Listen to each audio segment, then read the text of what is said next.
Welcome back to another technical video. Today I'll be going through your question, answering it, and hoping finding that solution that you're looking for. Guys, remember to stay just a little bit crazy just like me and work through to that resolution. Now let's continue on.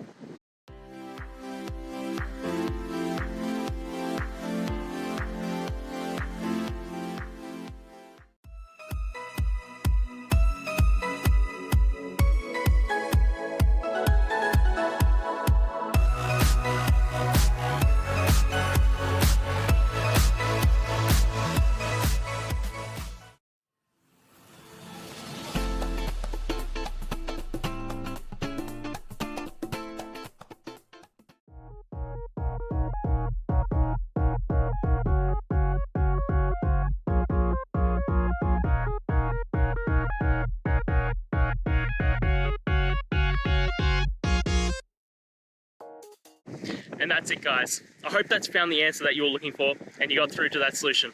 If you did, please hit the subscribe button. I'd really appreciate it. And until the next time you have a technical issue, I'll see ya.